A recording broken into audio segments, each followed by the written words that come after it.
ನೊಂದಿಗೆ ಹೇಳುತ್ತಾ ನಿಮಗೆ ಹೀಗಿದೆ ಅಣ್ಣ. ಬಸ್ಸಿಗೆ ನಂಟು ಮಾನವನ ನಂಟು, ಬಸ್ಸಿಗೆ ನಂಟು ಮಾನವನ ನಂಟು, ವಾಹನ ಚಾಲನೆ ಎಂಬುದು ಕಗ್ಗಂಟು.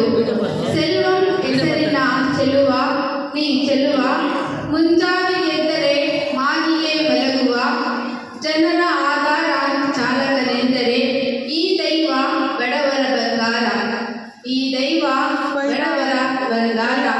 ಜಾತಿ ಗೀತಿಯ ಹಕ್ಕಿಲ್ಲ, ಪ್ರಾಣದ ಭೀತಿಯೂ ಅವರಿಗಿಲ್ಲ, ಜಾತಿ ಗೀತಿಯ ಹಕ್ಕಿಲ್ಲ, ಪ್ರಾಣದ ಭೀತಿಯೂ ಅವರಿಗಿಲ್ಲ. ಅವರ ಆಯಸ್ಸಿಗೆಲ್ಲ ಸಂಭವಯಾಮಿ ಯುಗೆ ಯುಗೆ ಗೀತ. ವಿದ್ಯಾರ್ಥಿ